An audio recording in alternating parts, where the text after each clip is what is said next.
Hello and welcome to Landscape Photography World, the podcast for everyone passionate about landscape photography. I'm Grant Swinburne and I'll be your host on the show, talking to landscape photographers about their motivations, likes and dislikes. This podcast is sponsored by SyncBack Pro, the professional photographer's tool to keep your images safe. How safe are your photographs? Or to put it this way, how would you feel if you permanently lost some or even all of them?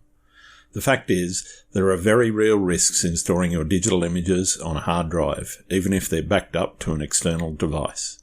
There's ransomware, hardware failure, file corruption, virus infection, and even accidental deletion or destruction. SyncBack Pro makes this problem go away permanently. SyncBack Pro is the professional photographer's tool to back up photographs, images, documents, and data files. Once set up, it keeps your files safe, quietly and reliably in the background.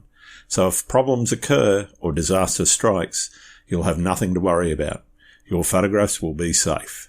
Which is why it's also the backup solution that I use myself for my own photographs.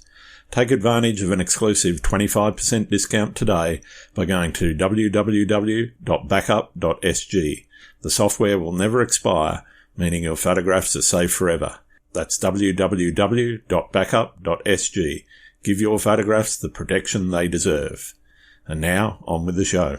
Adam Gibbs is a remarkable landscape photographer, showcasing the beauty and grandeur of the natural world through his captivating images. With a deep reverence for the wilderness, he ventures into remote and breathtaking locations to capture moments of awe-inspiring beauty. Adam's photos transport viewers to untamed landscapes where they can witness the power and serenity of nature firsthand. His skillful compositions blend light, form and colour to create visually stunning and evocative images that leave a lasting impression. Beyond his artistic prowess, Adam is a generous educator, sharing his knowledge and expertise through workshops and his YouTube channel. He inspires others to explore their own creative potential in the realm of landscape photography, leaving an enduring impact on aspiring photographers. We discuss how he not only captures the essence of the landscapes he encounters, but also instills a deep appreciation for the natural world, how he got started with YouTube, and what he sees as the future of landscape photography, along with loads more. I hope you enjoyed the show. G'day, Adam. Welcome to Landscape Photography World. How are you going? It's going great. Thank you very much for asking. Fantastic having you on the show too. Been a fan of your YouTube videos for some time and your photography, and I'm really pleased that you agreed to say yes to coming on the show. I guess one of the things that I'm really interested in talking to people about is why they do what they do. Can you talk a little bit about why you do YouTube, but also why you do landscape photography? Because which came first? Was it the photography or the desire to share the experience? How much time have we got? Plenty of time. Let's see now. I've been a photographer, a professional photographer for over 30 years now. And originally, I taught rock climbing. I was very heavily into rock climbing and mountaineering. Sure. And that was back in the 80s. And it came to a point where I was just spending way too much time climbing and I wasn't making much money. I'd just work odd jobs. So I decided at that time, my girlfriend who I married, she suggested that I maybe look into getting into photography. I'd always had a bit of an interest in it, but I wasn't hugely into it. Sure. And the catalyst for that was actually she had taken a photography workshop with a photographer named John Shaw, who's an American photographer. Yep. This is back in the 80s, and she had his book. And I just happened to be glancing through it, and I was just blown away by the quality of his photographs. Mm. So I started to try and copy it, and of course I failed dismally. So anyway, I decided to go back to school, and I went to college for a couple of years, and I took a photography program there with the intent of working in a studio. Okay. And I worked in a studio for about 2 weeks, and I said, to hell with that. There's no way I'm working in a studio because The guys I was working with, all they did was complain about how much money they weren't making and complaining about clients. And I thought, this isn't really for me. Yeah. So the nature photography was stemmed out of my enjoyment of rock climbing. It came from that end of things because I'd always liked camping and stuff. And at that time, I didn't have an awful lot of money to travel or for photo gear or anything like that. So I would spend most of my time while I was going to school photographing in public gardens around Vancouver. Yep. And because that was the closest I could get to nature. And from photographing in those gardens, I gradually had a bit of what I thought at that time was a great body of work of gardens, which it really wasn't, but I thought I was good. And so I started sending out my portfolio to gardening magazines around North America. And there was one magazine in Vancouver that picked me up and they started using my stuff. And after I'd finished college, they used my stuff more and more. And it got to the point where I was working for them pretty much full time. Basically, what I was doing was they would give me a list of all the writers and I'd get in touch with the writers and they would give me a list of the gardens that they were going to write about. And then I would fly or travel around British Columbia to start with, photographing gardens. And at that time, magazines were doing really well.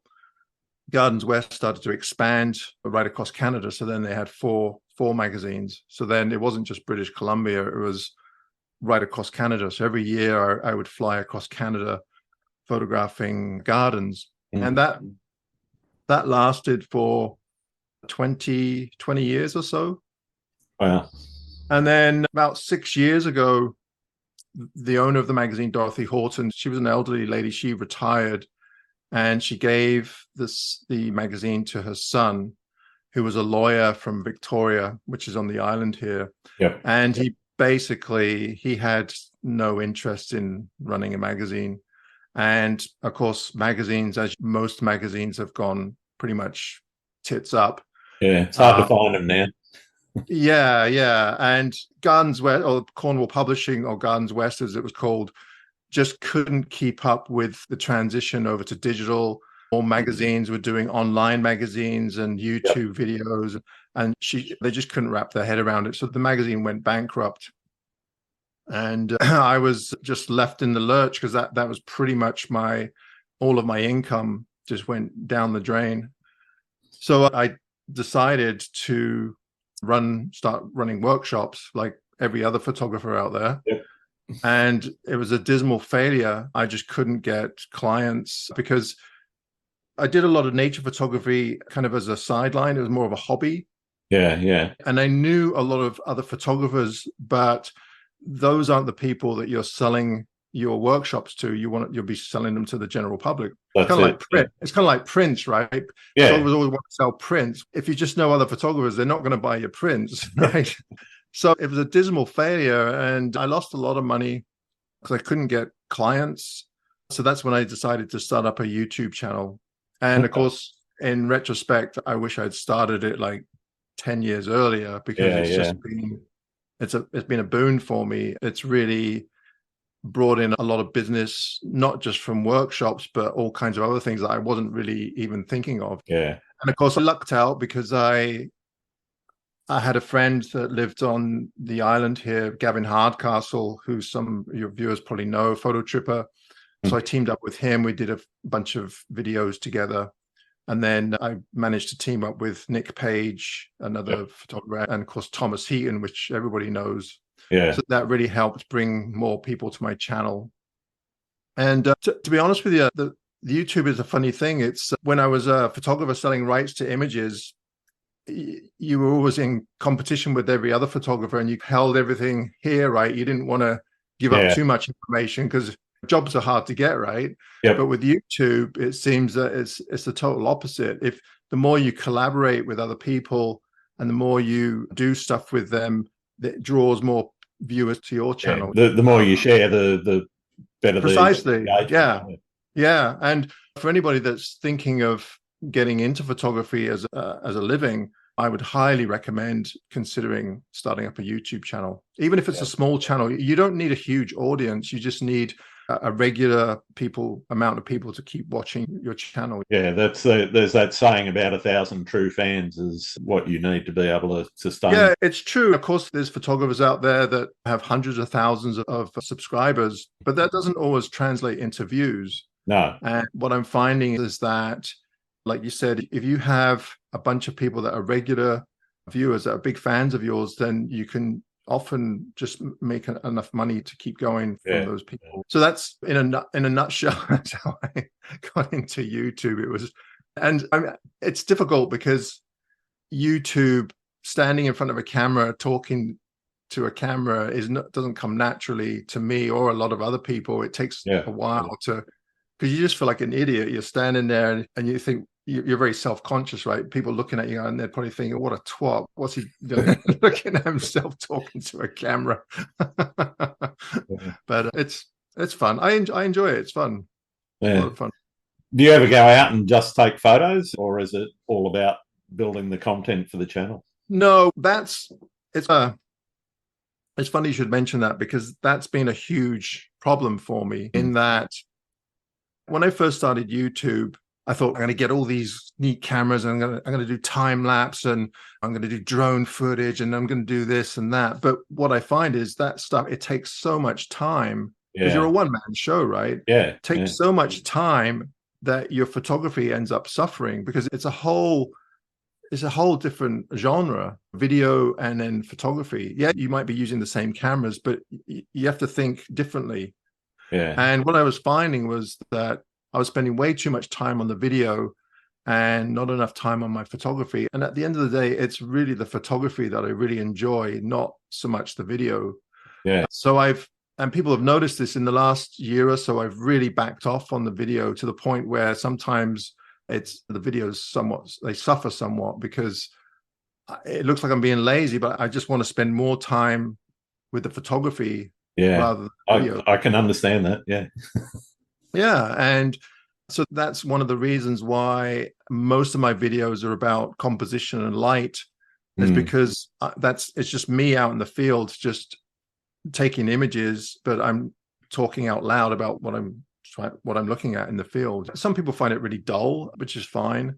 And some people, it really helps them along. I've certainly found that they've helped my photography in a lot of ways, particularly that where you're looking at those intimate details of some of the subjects as opposed to the grand vistas that a lot of people enjoy and tend to be more impactful. And certainly for me anyway, I know they get greater impact and greater engagement, but looking at those smaller details just fascinates me, and part of that has been inspired by some of your work.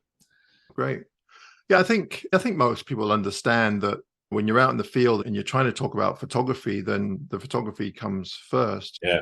Or you could approach it as, Tom is quite a bit different, Tom Heaton, where he's actually trying to tell a story. So it's not, even though it's about photography, it's more about the journey of him, whether he be camping in his van or cooking in his van or whatever. People enjoy that aspect, whereas I just cut through all that stuff and just go straight to the photography because that's the bit that I'm interested in. And of course, you have to keep it interesting for yourself. Otherwise, you're just going to get bored of it. And it's just not going to work. I was going to ask, how do you keep it interesting? How do you keep your own engagement up and try to find new and different ways of doing it? It goes up and down, obviously. Like I'm lucky because I live on Vancouver Island. We have a pretty good base for things to photograph. Yep. But of course, in the winter, it's like anywhere in the winter, the weather's not that great and subject matter is dull looking. There are times when I wish I was somewhere else. But what I try to do is, lately I've been doing quite a bit of traveling. So that's really helped if I could go to a different location just to get the cobwebs brushed away, so you get inspired to keep going. Because what I find is if you just keep going to the same areas over and over again, even though your photography might improve, it gets a bit dull after a while, even if it's a spectacular area. It sounds awful, but if you're going to the same waterfall over and over again, it gets hard to get inspired. Yeah. No, that's understandable. I guess I'm interested also in where the artistic side of things started for you, what was it that changed from in your own photography, where you were doing landscapes, I guess, as a hobby, doing the gardens as a job? Whereabouts in that sort of timeline did you start to say, okay, this is actually more about art than it is just recording what I'm seeing? I don't know. Like I said, I've always had an interest in nature photography, but when I first started in the 90s, there weren't that many photographers making a living out of nature photography. It was a pretty small market. And of course, when you're just selling photographs or the rights to photographs, there was a very small market for those. Even today, there isn't a huge market for you're lucky if you can make any money for landscape. Selling prints is one thing. And you have to be selling prints all the time and marketing yourself all the time to make a living out of selling prints. Yeah. And I used to sell a lot of images to calendars, but calendars, you can't make a living out of selling images to calendars. Yeah. I think since I've been doing it, every calendar that I sent images to, they haven't put their rates up in 20 odd years. Wow. You sell them an image or the rights to an image, and most of them are giving you like $150. Yeah. You do the math, how many images you're going to have to sell to. That's a cheap night out here in Sydney, I can tell you. But when I first started, when I was doing the garden photography, most of my nature photography was done with a 4x5 film camera. Yep. So that I really enjoyed that aspect of it. And at that time, most of the, serious landscape photographers were all using larger format cameras, and I wanted to be one of those guys out there with my 4x5. Yeah. And so then when I started the YouTube channel, I already had a pretty good portfolio of images from the last 20 odd years to fall back on. So I figured, I've been doing it for a long time, I must have something to say to people that could be helpful. And people had said that they really liked my images other than just my mum and dad. So I figured they must be half decent if it's not just my mum and dad saying they're decent, or your wife or whatever. So I don't know. I don't know. That's a hard one to answer, to be honest. Okay. I guess I'm interested also in the role that personal expression plays and how you have developed your style from where you started to where you are now.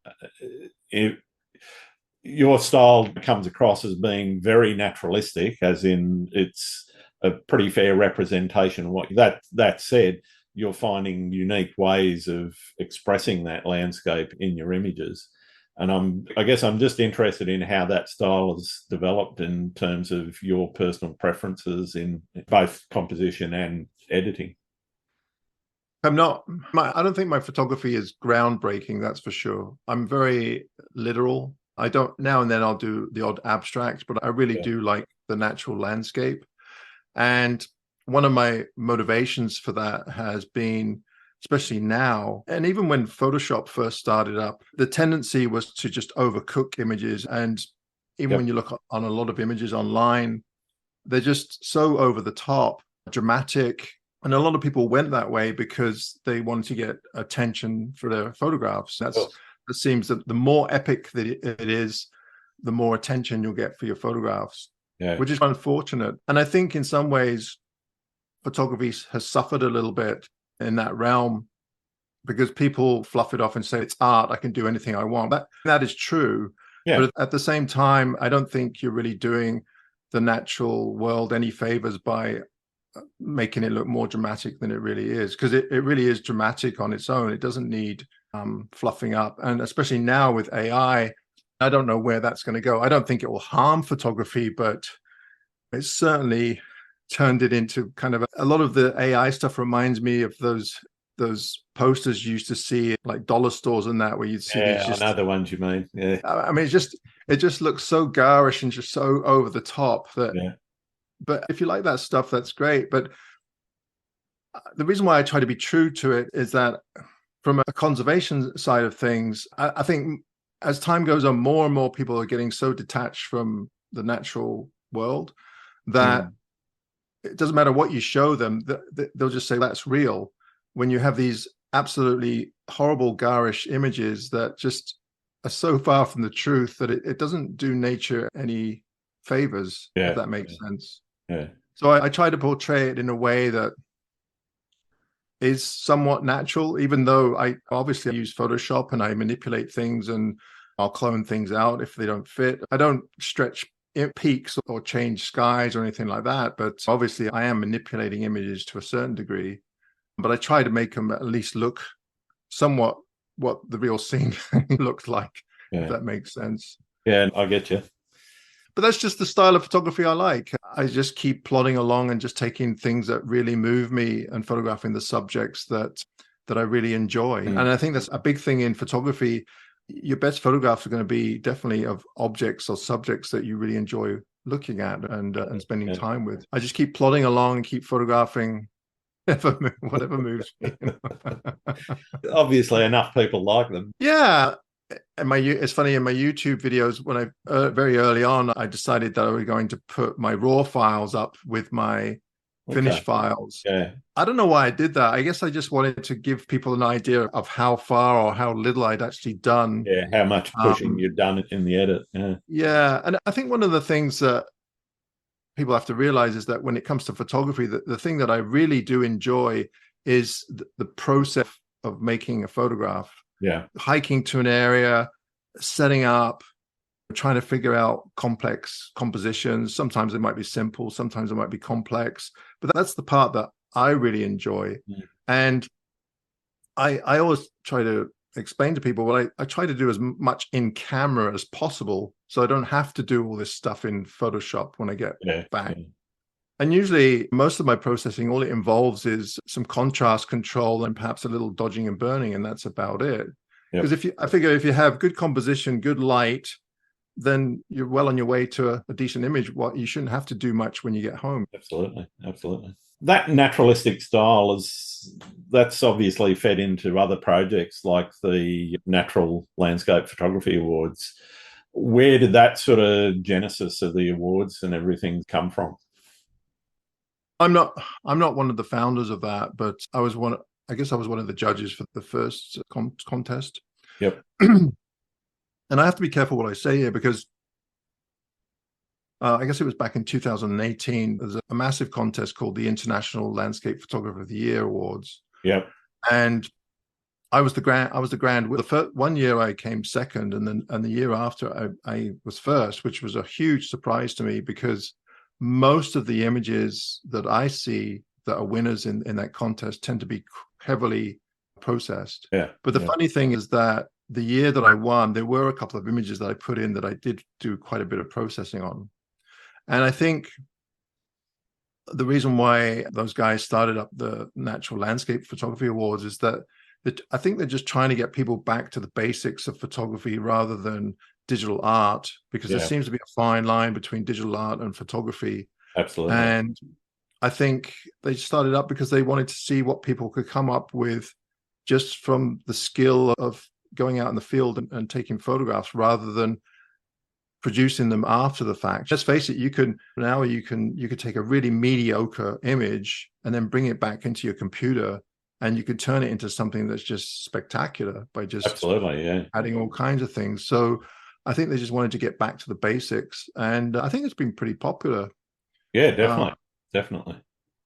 And they're not saying you can't manipulate at all and you can't use Photoshop. That's not it at all. They just want submissions that are true to the art of photography, and I don't have a problem with that at all. It was funny because 1 year I was actually thinking of, I think someone did it already, but now that AI is around, I thought, wouldn't it be great if someone just took a totally AI image and entered it and won, and see where that, like in one of these other contests, because that's going to happen at some point. You think, there was one the other day, some Sony awards, international awards that Sony were doing. They picked a winner that was totally AI created. So they obviously weren't looking at raw files or anything around. Which is a surprise, because that doesn't really... Exactly. It doesn't sell cameras, does it? That's right. Might sell computers. Does Sony make computer? I guess they do. I don't know. Well, I'm pretty sure they make the chips and things for some of them. But yeah. That was, I think, one of the issues that I want to talk about a little bit later is that future of photography and some of the challenges around things like AI. Before we get to that, though, I'm interested, I guess, in some of the things you had talked about in terms of the conservation of the natural landscape and so forth. How do you go about making sure that whilst you're maybe promoting a location or whatever in either a video or in some of your images, that's also not necessarily getting oversaturated with people wanting to come and visit it? Yeah, it's a hard one. I guess I'm somewhat lucky because living on the island here and actually in British Columbia, there aren't a huge amount of outdoor photographers. Yeah. There are a lot of photographers, but most of them are into portraiture and product and stuff like that.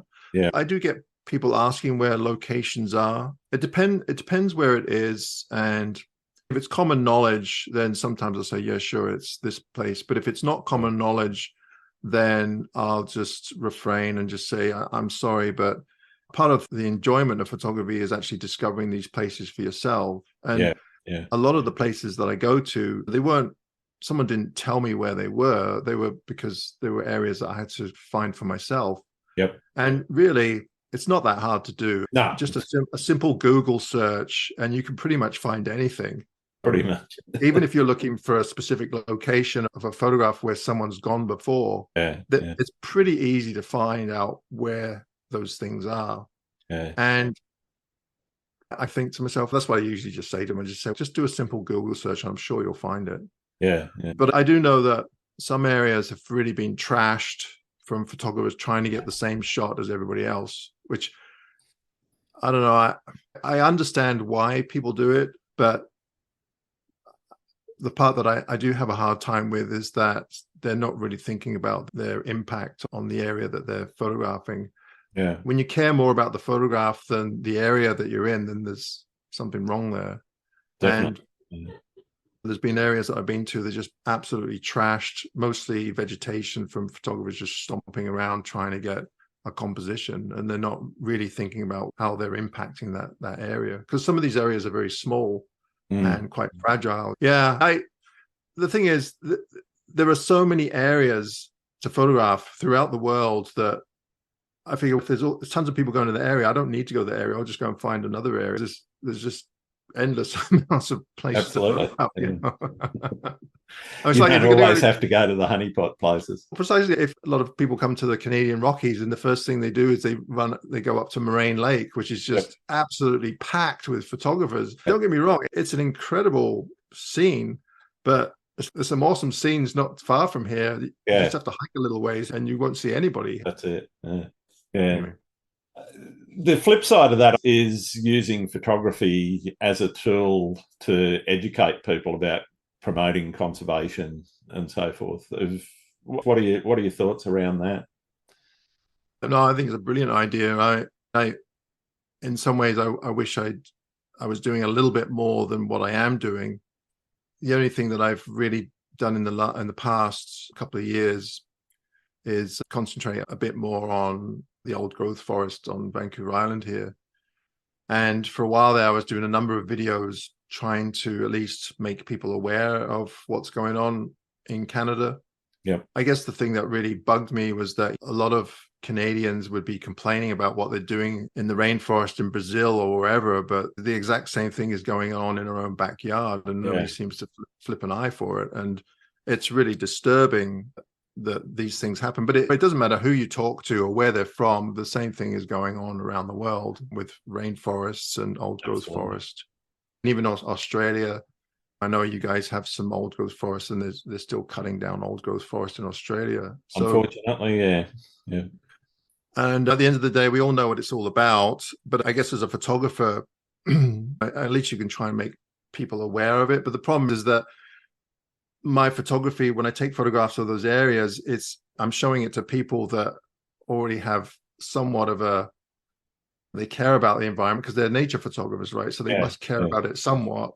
So I guess my audience is not really the right audience. It's kind of like trying to, like I said about the prints, trying to sell prints to other photographers. I'd like to try and do a bit more. I try to, with my photography, now and then I'll try and raise a bit of money and donate it to some of the organizations that try to promote old growth forest. Actually, was it 2 days ago, I did a talk for a group of people through Nick Stover, photographer in the States. Yep. And part of the money from that goes towards whatever charity you want. I donated $500 towards the Ancient Forest Alliance. It's not much, but at least it's going to a reasonably good cause. Yeah. To be honest, I think anything that anyone can give to that sort of organisation is worth it. Yeah. Even locally here, my partner, she's out right now measuring trees. There's a lot of development going on, and of course they're just mowing down everything and concreting everything. And her big beef is, because we're on wells here and we get our water from wells and the aquifer. If you keep concreting everything, where's the water going to come from? Where's the water going? Yeah, that's it. Stuff like that. But I think the problem is that, like I said earlier, what it is that a lot of people aren't necessarily doing it out of spite or for greed. They just don't know about it. They don't think about it. They don't think about, where does my water come from, or what happens when we cut these trees down? Because it's not just about cutting trees down. It's a whole ecosystem, Absolutely. The animals, and fungi that precisely, and the ocean and everything. It's a whole circle of life. It's not just about big old trees. That's the part that people don't seem to get. I'm interested in the travel side of your photography. What's the furthest you've traveled to get a shot? Probably, I was in Africa recently, so that was a pretty long trip. I've been to Antarctica. I've been twice now, so that's pretty far. It's a long trip. Have you got a favorite place from around the world? Oh, geez. Other than BC? I don't know. It seems like every time you go away somewhere, all of a sudden that's your favorite place and you want to go back. It's a bit of a problem because traveling, it goes against what I was just saying about conservation. If you're traveling everywhere, then you're not doing anybody any favors by jumping on a jet I do try to limit it somewhat, and I figure, well, it's only been the last several years that I've actually started being able to travel more because I have a bit more money. But I think, our trip to Africa was just incredible. We ended up going to the Drakensberg. There's a photographer named Alex Nail. I don't know if you know him. I've seen his work and watched a few of his videos on YouTube as well. I actually was looking at his Drakensberg video yesterday and noticed you in the background of a few shots. Yeah. It was an absolutely incredible location. And the reason why I went there is because I'd seen some videos of Alex's in the past.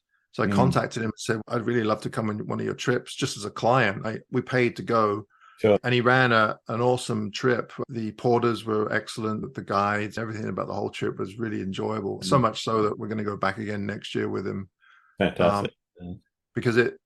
And Alex is a great guy. He's great to hang out with. And the Drakensberg is an area that it takes some effort to get up there. So you're not going to get tons of photographers up there. Yeah.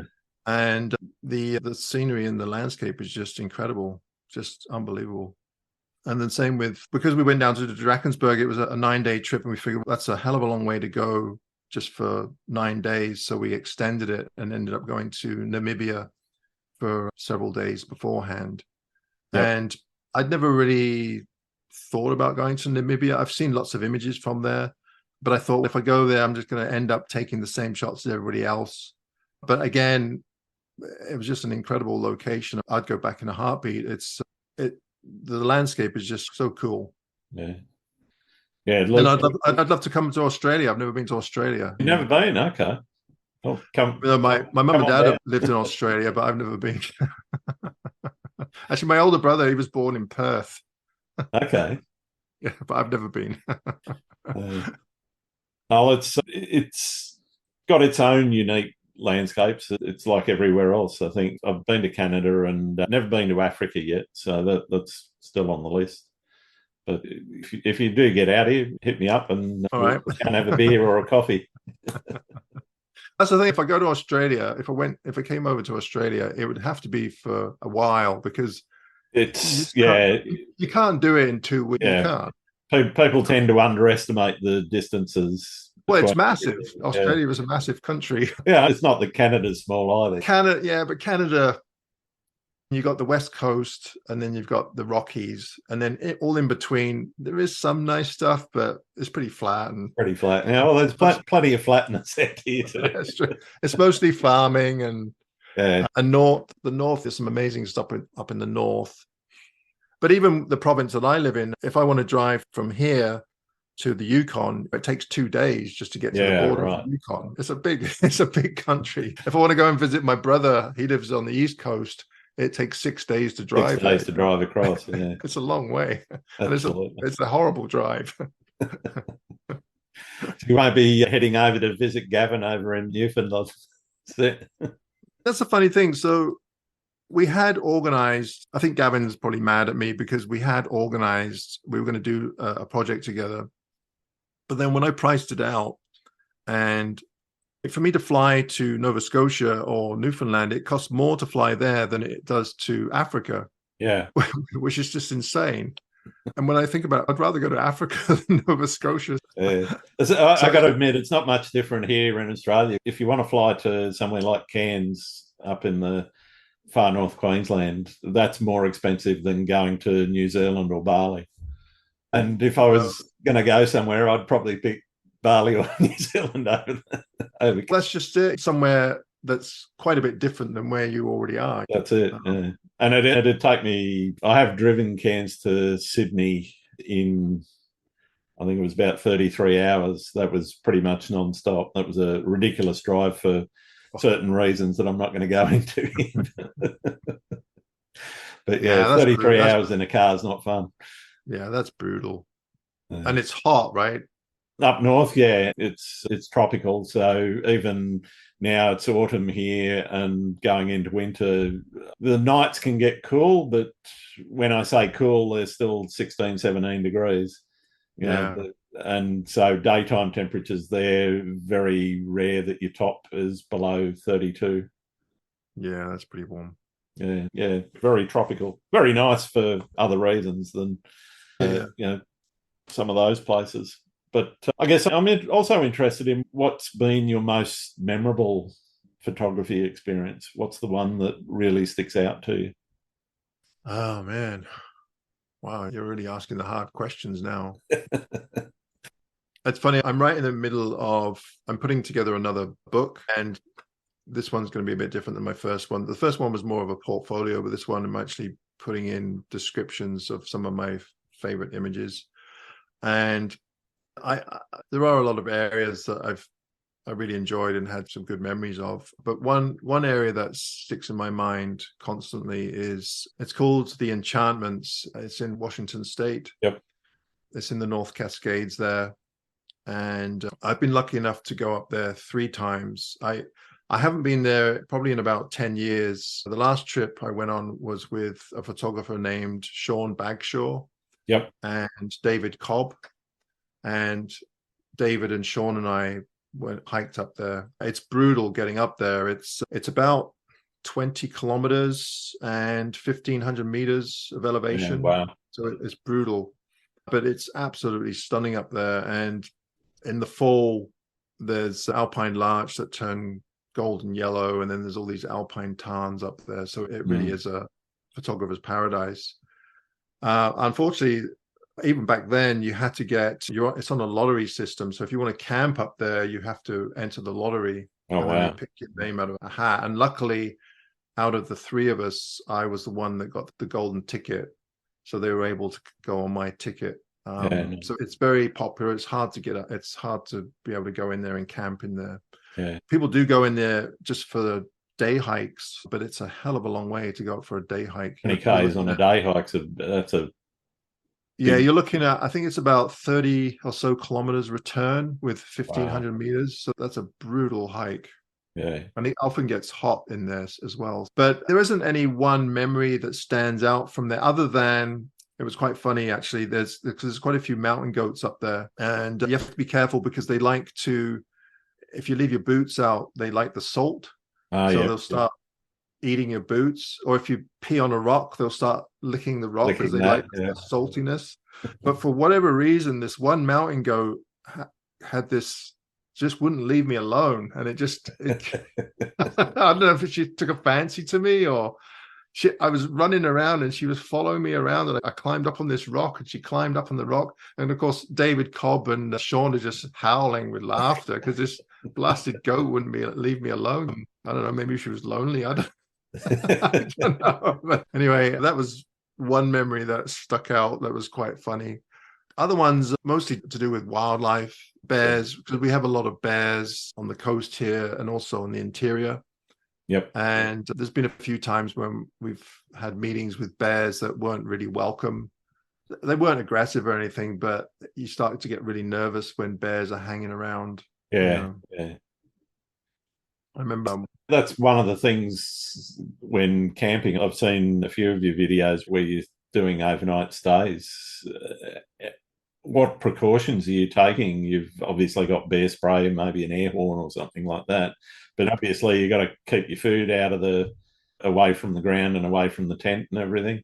That's the biggest one. Is I don't worry about animals too much, but that one you should definitely, if you have food or toothpaste or anything like that, you just don't bring it into your tent. And obviously if you have your vehicle, just lock it in your vehicle, or if you're out in the woods, usually most of the campsites in the backcountry, if you're staying in a campsite in the backcountry, they'll have places where you can put your food, like either a metal container, or they'll have wires up in trees that you can hang your food.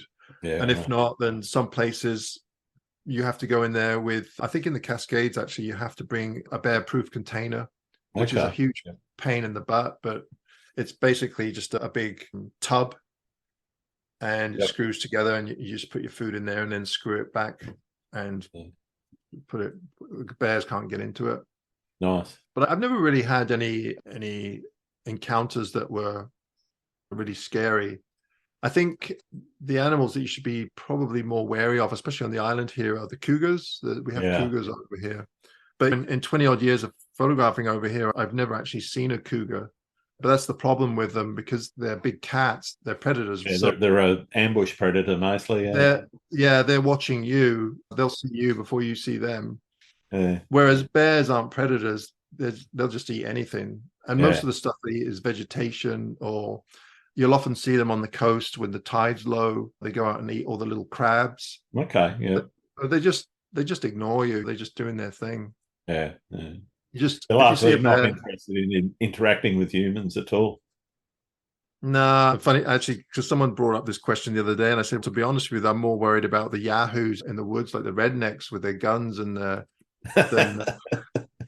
seriously, you'll get people go in the backwoods, and for whatever reason, they decide to get drunk and they start doing stupid things. They're the ones you got to watch out for, not the bears. Have you had any horror stories? Not necessarily with rednecks, or? No, I haven't. I've had words with a few people, but never came to fists or anything. Fair enough. I want to move on to the how of your photography a little bit, and how much planning you put into not necessarily a trip like, say, Drakensberg or Namibia. Obviously, there's a lot of logistics in getting you and your gear and everything there, but just one of your outings to do a vlog, for example, how much effort in planning are you doing before you head out, or is it just, oh, the weather looks good, off I go? Pretty much. I'm terrible when it comes to planning anything. It's amazing. I get up in the morning. No, to be honest with you, some of it's laziness, but for the most part, I don't plan anything, because one of the reasons is that if you start planning things, then you have expectations, right? Yeah. And as soon as you have expectations, then that becomes a problem, because they never work out. The weather or something doesn't cooperate. Yeah. It'd be like me saying, I'm going on the West Coast and we're going to get amazing light and I'm going to do this and I'm going to do that. And it just doesn't happen. especially on the island here, because we do get a lot of rain. So I just tend to just go out, and if the weather's miserable, then I'll try and pick something that will go with that weather. Yeah. And that the thing about the island here, most of the subjects tend to be either trees or waterfalls, a little bit of coastline, and sometimes the mountains, but mostly waterfalls and trees. And as people say to me, how come you photograph waterfalls and trees all the time? Why don't you photograph anything? Is because that's what we have. There's lots of it about. We have a lot of trees and waterfalls. That's what I photograph. The coastline, we have a very wild coastline, but it's not that dramatic. It's not photographically, it's not like going down to the Oregon coast or the Washington coast, which is quite dramatic with sea stacks, and we get storms coming through, big waves, but there's no rugged coastline or anything like that. It's just mostly trees and then rocks and the ocean, and that's pretty much it. So no, I don't. I'm sorry to say, I don't do an awful lot of planning. Yeah, fair enough. What about the process? Obviously, it must take a bit of effort doing B-roll and that sort of thing for the video. Are you walking backwards and forwards a couple of times to plant gear, pick up gear, and move around? Yeah. You probably do most of your hikes that are maybe a 4K hike. You're probably doing 20Ks. Yeah. That's what I was saying earlier. Like, because sometimes when I first started, you're putting all this effort in, but then all of a sudden, when it came to the photography, might not be that great. So you just put all this effort in, and the photography is not awesome. Yeah. So now I do things backwards. I'll go out, take the photographs first, and if I think they're half decent, then I'll vlog about it. Yeah. And then I will do B-roll as I walk back to the van or wherever.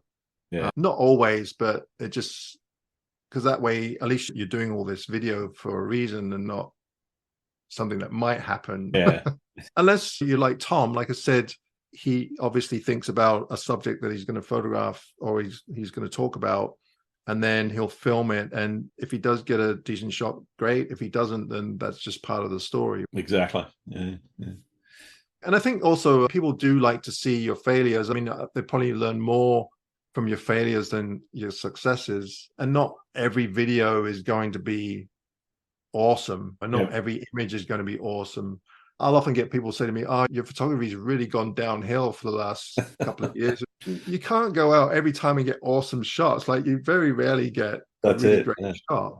Yeah. The only way you can get great shots.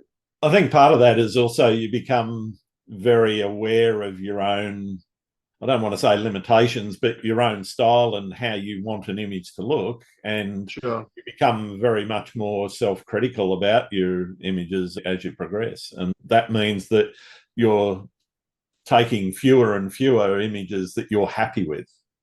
No, I agree. And you do get very picky, and people will say, how come you didn't take a photograph of that scene behind you in the video? That was amazing. Well, it doesn't look the same in the video as it does when you're standing there.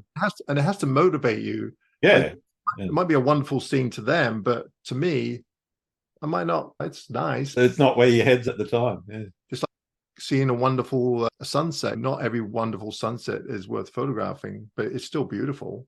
Yeah. So why not just enjoy it and put your camera away and enjoy it? Definitely. So are you straight into processing and doing post-production as soon as you get home, or are you one to sit on your images for a little bit? No, and the video, I guess the video, you probably want to get into that almost straight away.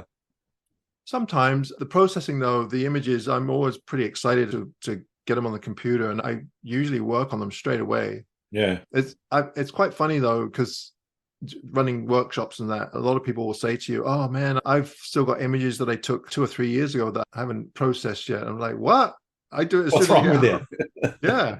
As soon as I get home, I can't wait. And I'll look at them and pick out the best ones. And some of that is because I want to put a video together, so I need them for the video. Sure. But most of it is because I'm really excited to see what I can do with them. I don't think I have older images that I didn't think were that great, that sometimes I'll go back to and look at them and think, oh, that's probably, maybe it's not as bad as I thought, and work on those. But most of the time I do it straight away. Yeah. Yeah, fair enough. Well, you mentioned doing fairly basic edits around contrast and dodging and burning. What's the most extreme you've gone? I think that is the most extreme.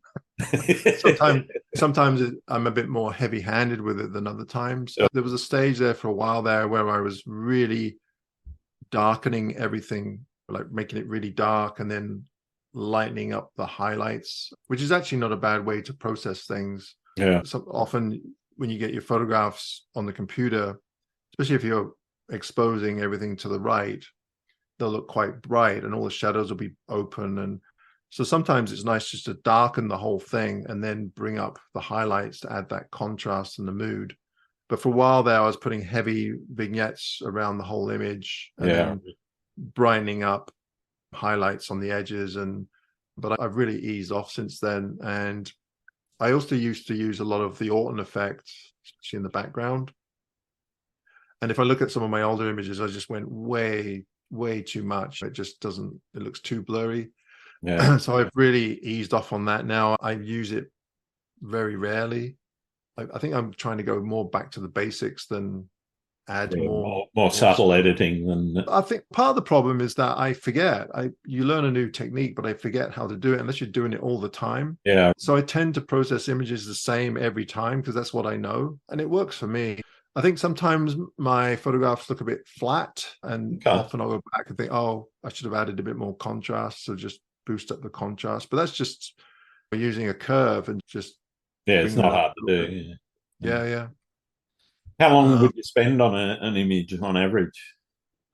I'm guessing probably 10-15 minutes, maybe. Okay. Yeah.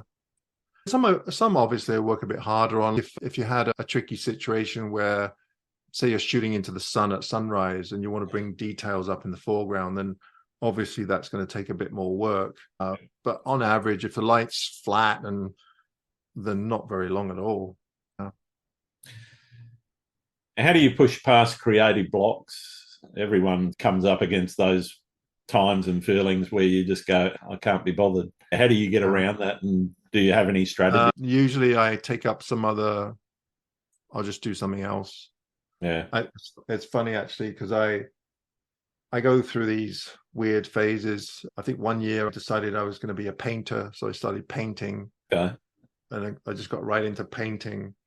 I'm not very good at it, but I got right into it. And then this past year, because I was having a bit of a problem, we had such a hot, sunny summer that I was really unmotivated. Yep. So I started getting back into modeling. Like I was making like plastic models like you did when you were the old Airfix kits. Yeah, so I was watching all these YouTube videos, getting right into it. So now I've got all these kits in my office here of these tanks and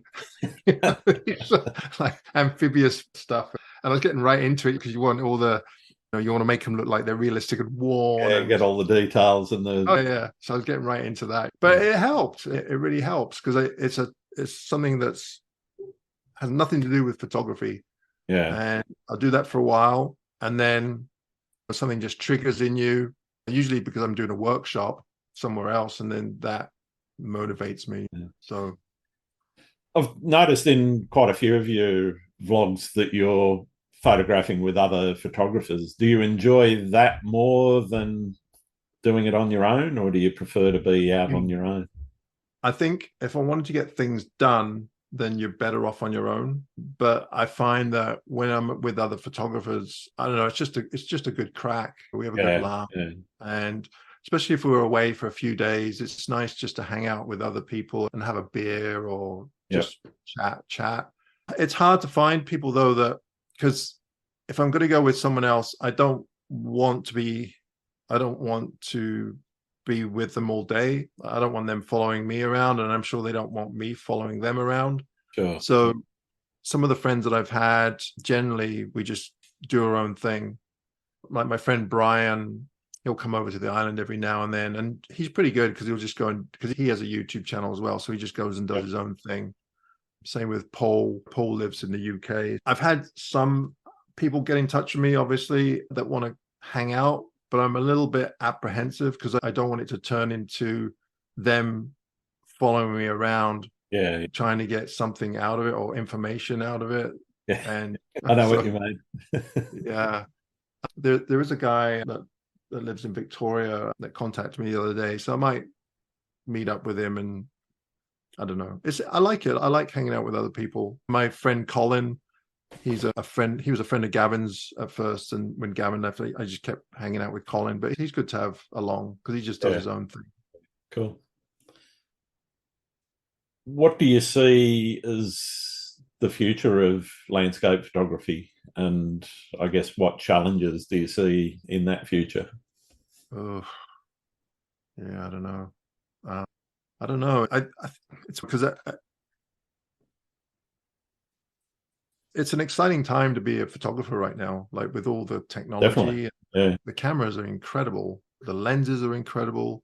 Even in the phone space, the way that's moved is just insane. Yeah, I just got a new iPhone, and the camera is just amazing. The video is incredible. I was watching a video about the new Inspire 3, the DJI drone, the Inspire 3. What an incredible piece of equipment. But when it comes to computers and AI and that side of thing and NFTs, that's not my shtick. I don't get it. I just don't get it. Some people, there's quite a bit of a community around AI and NFTs and all that stuff. The thing is, I'm a nature photographer. I'm not just a photographer. I'm a nature photographer. Yeah. I come at it a bit differently because it's actually the subject matter that I care about more than the photography. Yep. Whereas some people, they're photographers. They just like the photography. I don't know. I don't know where it's going to go. It'll be interesting. It's strange to me that film has made such a big comeback. I shot a lot of film, and I don't, and there's no way in hell I want to shoot film again. I'm the same. I lived through that in the 70s and 80s. I don't really want to go back. But having said that, I do get it, especially print film. If you're printing your own stuff, then absolutely, I can see value in that. But I shot slide film, so I look at my old slides now, and man, why would I go back to that? I have 3 filing cabinets full of old slides. I haven't looked at them in about 10 years. I scanned the best ones, and then that was it. Yeah, fair enough. I don't know. Where do you think it will go? I guess I think I can see for commercial photography the AI being a bit of a threat to product and even the modeling industry, because you can basically get an AI image to do very much what you want for a campaign. I can also see, I've spoken about this a couple of times on the podcast before, I can see where that will actually, the advertising side of things and the way that industry works is that will probably start to leverage AI to even change the images that you're seeing in campaigns during the campaign automatically based on the audience reactions. So I can see that going down that path quite rapidly, because they're all about making it cheaper, making it as impactful as possible. So those gaudy images tend to be what they're after. Yeah. In terms of landscape, I don't think people will stop wanting to do what you and I love, which is getting out into nature and recording it. I don't think that'll ever stop. The technology will get better, obviously. It might get easier in some ways. I know that you just talked about the hassles of film. One of the things I used to hate was the smell of the darkroom. That just the chemicals involved in it were pretty horrible. And so digital, that's one of the reasons why digital's my favourite way of operating. But I think that ease of use and accessibility of the camera interfaces and those sorts of things will probably just make recording the images better. We're already seeing dynamic range that's approaching. It's still not there yet, but it's approaching the human eye, and I think that'll eventually turn up, and so you will literally be able to push a button and not have to worry about filters and all the rest of those sorts of things. Apart from wanting to do maybe long exposure creative stuff with them. Yeah. No, it'll be interesting to see where it goes. But I think you're right. I think when it comes to nature photography, I think there'll always be some kind of desire for it, because it really is, for a lot of people, just a good excuse to get outside. Absolutely. Yeah. I think for me, when I first started, and I've done other activities as well that I enjoy doing outside, but really the activity is secondary to really just being out there, really. Absolutely. It's just a good excuse, really, isn't it? What else are you going to do if you're outside? Might as well take some photos. That's exactly it. Even if it is only on a phone. And yeah. My last couple of videos, actually, a lot of it was from the phone. My Karen, she just used her phone, and actually it wasn't even at 4K. We had it set up wrong. It was just a HD 1080p. yeah. You can notice it, but most people don't notice that. Well, when they're streaming, it's sometimes their internet connection is going to throttle it back anyway. So yeah. But yeah, it's amazing. It really is. I guess part of the adjunct to that question around the future of photography is the future of social media and how that's changed. What are your opinions on things like Twitter and Meta, which is your Facebook and Instagram, charging for the blue tick and therefore tamping down engagement or tamping down distribution of the people that haven't paid to play? Yeah, I'm gonna be really honest with you right now, and yeah, that's what I'm looking for. Won't be popular. I actually really hate social media. I hate all aspects of social media. I think the whole thing is totally useless. And that's saying someone from YouTube, Instagram, Twitter. I think the problem a lot of people have, and I have this, is that they get sidetracked. I think the intention was good with those social media sites, but you get so sidetracked, and so many people get sidetracked by useless information or whatever it may be, conspiracy theories or whatever, that they lose sight of why they're on there in the first place. And I think it's a huge distraction for a lot of people. Definitely. And I am on social media. I post stuff on Instagram, and usually I'll post an image or two a week. I have a Twitter account that I use now and then, but I just find that I get so distracted by all the other stuff that's on there that I'm not interested in, that I think to myself, why am I even looking at this stuff? It's just taking my day up. The blue tick and all that, I don't know. I don't get it. Here's a good example for you. So Flickr, which has been around for a long time. Sure. Yep. And actually, I post images on Flickr every now and then, because at least you can put something that's a bit higher quality than some of the other places. Yeah. Twitter's not bad for photographs. Instagram is terrible. Vero, which is another site that I've been on, which is actually a pretty good site when it comes to social media. But Flickr, I have one image on there that has 30 million views. Wow. That's a lot of views, 30 million views. Yeah. And what has it brought to me? Nothing. Like, okay, so 30 million people have looked at my image. So what? And that's how I feel with a lot of the other social media sites. People are so hung up on views and likes, but so what? That's right. It doesn't pay the bills. No. Now, I can see if you're a business and you're trying to make a presence and you want people to know about your products and that, I get that. Yep. But as a photographer, maybe I'm missing the boat here, but I know a lot of my friends and other photographers have accounts on Instagram. They're constantly on Instagram and constantly posting stuff. But I don't get I don't know. Maybe I'm missing something. I don't know. I just don't get it. Maybe it's an age thing. Yeah, I'm kind of with you in a lot of ways. I get, as you say, if you're trying to make money out of your photography and you want your presence, you need to have that. Sure. Social media. Otherwise, how else are people going to find you? Because otherwise, where are you going to advertise?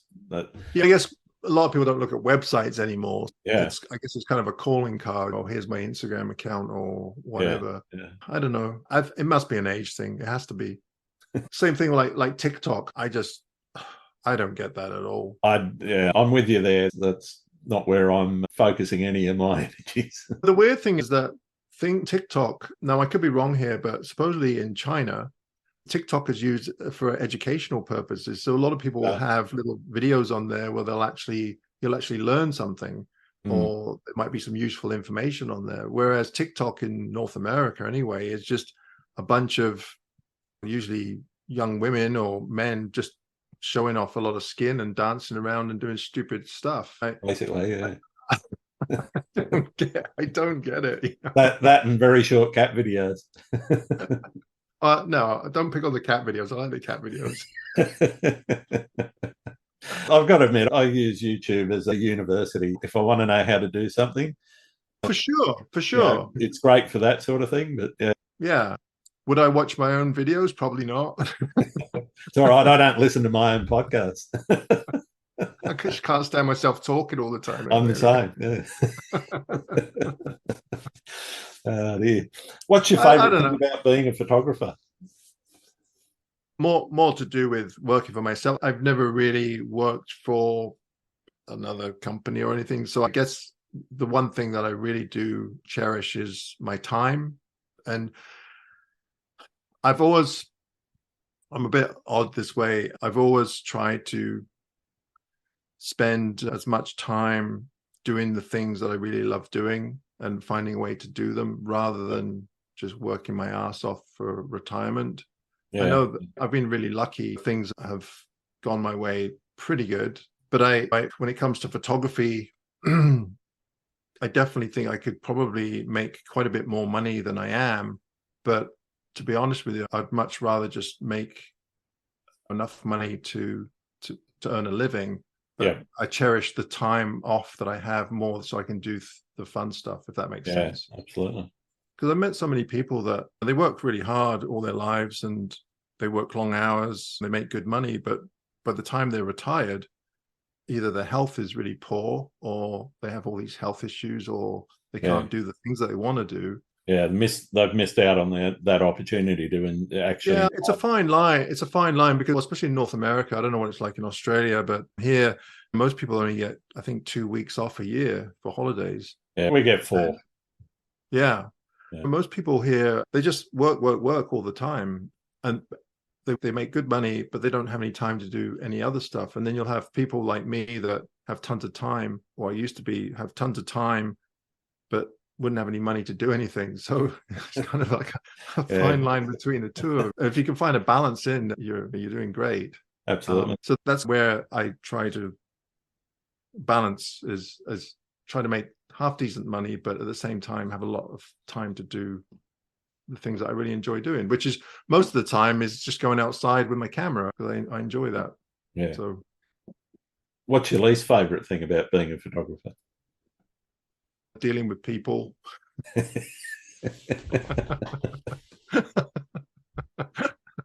It's funny, because it's only been the last few years where I've been doing talks and workshops and stuff like that.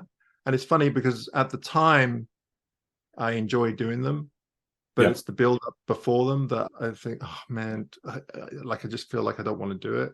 But when I do it, I actually enjoy it, if that makes sense. It makes a lot of sense. Like the other day I did a talk and I think, oh God, now I've got to do a damn talk. But then when I did it, I really enjoyed it. So it's stupid, but. Yeah, the anticipation is sometimes the worst part of anything. Sometimes it can be good, but sometimes it could be, Yeah, and it's the same with the workshops. I do enjoy doing them, but I think sometimes it's a bit of anxiety because sometimes you might get someone on there that you really don't want to be with. Yeah. They've paid to spend some time with you. So. Precisely. But I haven't had too many of those. Most people they're on holiday, so they're in a great mood and they just like being there. Yeah. Are there any photographers that you think I should be talking to? Oh, I think now. Who haven't you talked to? I don't know. I've still got a very big list of people that I haven't spoken to. But have you talked to Joe Cornish? No, he's on my list. I haven't reached out to him yet, but definitely want to get hold of him. Simon Baxter, maybe? He's another one on the list, but I haven't got to. Yeah. So you've picked some good ones there. Thank you. William Neal is a really nice fellow. He's been around for forever. My friend Alistair, he's always good to talk to. Alistair Ben. I've had him on, yeah. Yep. Oh, have you? Yep. Who else? I'm trying to think of some English photographers. I don't know that many Australian photographers, unfortunately. That's fine. I'm getting through them. slowly. Canadian, let's see, Canadian photographers. Victoria Hack. She's had her on, yeah. Oh, okay. Yeah. Actually, I wonder if my friend Brian, I mean, he's not that known, but he's a really good street photographer. Yeah, I've seen a bit of his work and seen him on I don't know if he'd go on your podcast or not. I'm not sure because but yeah, you should, yeah, I think you'd be chuffed if you did ask him. All right. He might be a bit hard to understand, but because he's from Carlisle. Oh dear, who else? There's a lot of American photographers that you've probably perhaps talked to already. Like I've already had Sean and Sean Bagshaw, Michael Shane Bloom. I haven't had Nick Page yet, but again, Nick's a good guy. Nick's a good guy. Have you had Gavin on? No, not yet. I haven't reached out to him. He's again on the list. He'll probably want money off you. I'll send him chocolate. He's not cheap. He'll be flogging his book. What's it called? Something about ore or something? Actually, who else is a really good photographer? The image that you have behind you there, is that Frankie Gabler? Frankie Gabler, yeah. Have you had her on? I have had her on, yeah. Oh, you have? Yep. That's actually the book of I did a Landscape Photography World Awards last year, and she actually won that, and that's the winning image on the cover. I know, that was my favorite image. It's just amazing. Yeah. Actually, as I was talking to you, I kept looking at it. I thought, I know that photograph. That was definitely my favorite photograph. She's a really good photographer. Oh, absolutely fantastic. Yeah. I really enjoyed having a chat with her. Thank you for that. I've got one more question for you, and for most of my listeners, it's the most important one I can ask a landscape photographer, because it's a challenging one that we've got to get to the bottom of. Do you like pineapple on pizza? You mean Hawaiian? Yeah. Actually, I don't mind it. Okay. There's a lot of people against it. There's a lot of people that are... You have to have ham with it, though. Oh, definitely, yeah. It's got to have the salt versus the sweet. Yeah, yeah. And usually there's lots of cheese with it as well, so it's that salty, sweety thing. Yeah, yeah. I don't mind it. It's not my favorite, but I don't mind it. Yeah. So you wouldn't order it, but you'll eat it if it's there? Nah, I probably wouldn't. I'd probably order something else Mediterranean before that. Karen's vegetarian, so I wouldn't be ordering anything with ham on it, so... No. I have a question for you. Do you like anchovies on pizza? I haven't picked them off for a long time. I used to when I was a kid, but yeah, they're okay. I love anchovies. Yeah, it depends on what else is on the pizza. All right.